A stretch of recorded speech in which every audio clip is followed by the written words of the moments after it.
Have you ever just walked into a room and instantly felt your mood shift just by being around somebody else? Well, it's not magic, it's actually science. Today, we're going to decode the invisible connections that link our emotions from one moment to the next. I mean, really think about it. Your partner has a terrible day, and suddenly you feel like you are too. Or on the flip side, their good mood is so contagious, right? It feels like a total mystery, but it's not. It's a real, measurable, scientific phenomenon. So scientists actually have a name for this: emotional interdependence. It's this simple but profound idea that our emotions aren't just our own private property. No, they're deeply connected to the people we're closest to. And what's really cool is that researchers are now figuring out exactly how this incredibly complex system works. So, how in the world do you even begin to study these emotional connections? Well, it's a bit of a puzzle, a big one actually. Turns out traditional methods, the old ways of doing things, they just fall short because our feelings are way too complex and tangled up. Okay, so here's the big problem. Standard statistics kind of assumes that every piece of data is its own separate thing, totally independent. But our emotions, they don't play by those rules. They're nested, meaning your feelings right now are part of the bigger story of your feelings today, which are part of who you are. They're constantly changing, and they're always influencing each other. This completely breaks the rules of old school analysis. So, if the old tools are broken, how do scientists crack this code? Well, they needed a brand new toolkit. So let's dive into the specialized tools they developed to map these complex emotional systems and see what's really going on under the surface. We're going to look at three key tools, and you can think of it like we're detectives. First up, we've got the magnifying glass, which lets us zoom way in on individual moments. Then there's the time-lapse camera to see how patterns emerge over time. And finally, the evidence board, where we map out the entire system of connections. All right, let's grab our first tool, the magnifying glass. This is how we look at single emotional moments in super fine detail to see what's happening right here, in the now. The fancy scientific name for this is multilevel modeling, or MLM for short. It's an incredibly powerful method designed specifically for this messy, nested data. It allows researchers to analyze tons and tons of emotional moments while never forgetting that they all belong to one person or one couple. It keeps it all in context. MLM basically works on two levels at once. Level 1 looks at the within-person changes, how your own mood ebbs and flows throughout the day.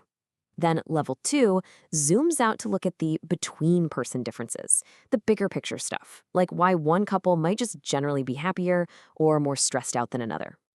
Now, if we want to get even more specific, there is a special version of this called the Actor-Partner Interdependence Model, or APIM. This thing is custom built to untangle the emotional threads between two people in a relationship. It's pretty amazing. So this model gives us two really key measurements. First is the actor effect. That's how your own stuff affects you. For example, your stress from work makes you feel grumpy later. Simple enough. But then there's the partner effect, and that's how your partner affects you, like when their words of support actually make you feel calm. APIM can literally calculate how much of that calm feeling came from your partner versus how much was just your own stress fading away. Okay, so we've examined individual moments, but what about the bigger story, the one that unfolds over time? For that, we need to switch tools. Let's pick up our time-lapse camera, which can capture how emotions evolve over days or even weeks. This is called time series analysis, and it's all about looking at sequences. It doesn't just ask, are you happy? It asks, how does your happiness right now connect to how you felt an hour ago? It can uncover these hidden patterns, like maybe a small disagreement in the morning consistently spirals into a tense evening. And just knowing that pattern exists is the first step to changing it. So, where do they get all this moment-to-moment data? A lot of the time, it's through something called the experience sampling method. Basically, participants get pinged on their phones throughout the day and just quickly report how they're feeling in that exact moment. It's a genius way to capture real emotions as they're actually happening, out in the real world, not in some sterile lab. When you put all those little data points together, you get what's called an emotional trajectory. This isn't about finding an average. It's about charting the unique rhythm of our emotional lives with all of its natural ups and downs.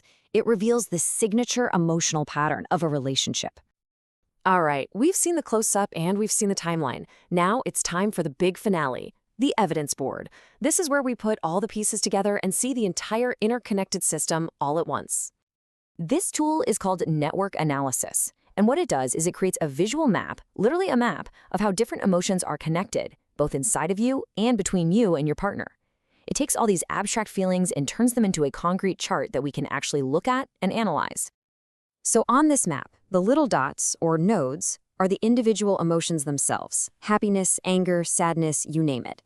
The lines connecting them, the edges, are the relationships between them. But here's the most powerful part. This map can reveal which emotions are the central hubs, the ones that are really driving the whole system. For instance, if anxiety is this huge central node with tons of connections, it tells us that anxiety might be the main trigger for a whole cascade of other negative feelings. Identifying that hub is absolutely crucial. So we've used the magnifying glass, the time-lapse camera, and the evidence board. At the end of the day, what have we actually learned? What does all this incredible science really reveal about us? Well, the ultimate goal of all these complex methods can be summed up perfectly with this idea. It's all about transforming emotional data into structured psychological insight. It's about finding the meaningful hidden patterns inside the everyday noise of our feelings. So let's just recap the big takeaways here. Using these new tools, science can now precisely measure how you and your partner influence each other in any given moment. It can track the unique emotional rhythm of your relationship over time and spot those recurring patterns. And finally, it can create a visual map of your entire shared emotional system, pinpointing the core feelings that really drive your connection. And that really just leaves us with one last fascinating question to chew on. If you could create one of these emotional maps for your own relationships, what would it look like? Which emotions would be the big central hubs connecting everything else? Something to think about. Thanks so much for joining me.